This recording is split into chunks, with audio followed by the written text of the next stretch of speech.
உலக மக்களே வணக்கம். எனக்கு தெரிஞ்சு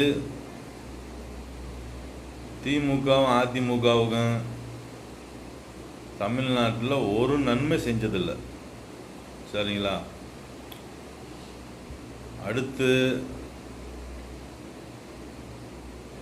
இந்தி வேணாம்னு சொல்லியிருக்காங்க. சரிங்களா? இந்தி இருக்கு நாட்டில், எல்லா இடத்துலையும் ஹிந்தி இருக்குது. ஆனால் ஸ்கூலில் வேறு நாட்டில் ஹிந்தி இருக்குன்றீங்களா? அந்த நாட்டில்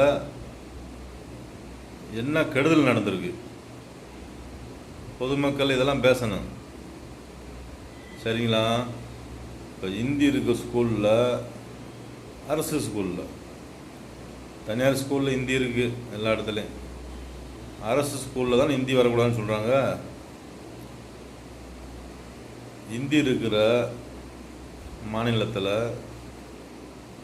என்ன கெடுதல் நடந்திருக்கு? சரிங்களா? அடுத்து தமிழ்நாட்டில் இத்தனை நாள் ஹிந்தி இல்லையில என்ன நன்மை நடந்திருக்கு? இதையும் பேசணும்ல.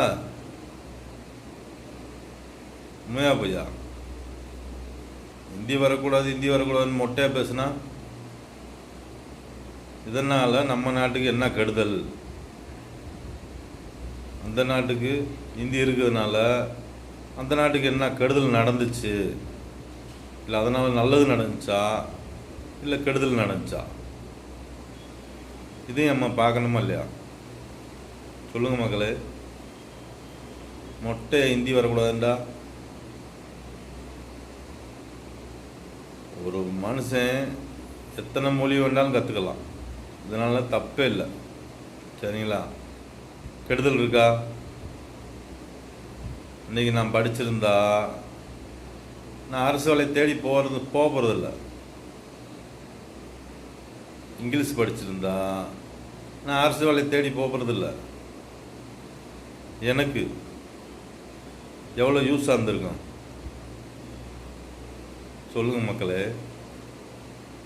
எல்லாத்தையும் நான் கற்றுருந்தா இன்றைக்கி உலகத்தவே நேருக்கு நேரம் கேள்வி கேட்பேன்ல. கேட்பேனா கேட்க மாட்டேனா? படிப்பு கம்மியாக இருக்கிறதுனால நம்ம கேட்க முடியுமா? அப்போ எத்தனை மொழி கற்றுக்கிட்டாலும் நம்மளுக்கு கெடுதல் கிடையாது. சரிங்களா? சரி, இது வாரதுனால தமிழ்நாட்டுக்கு என்ன கெடுதல்? ஓப்பனாக சொல்லணும்ல.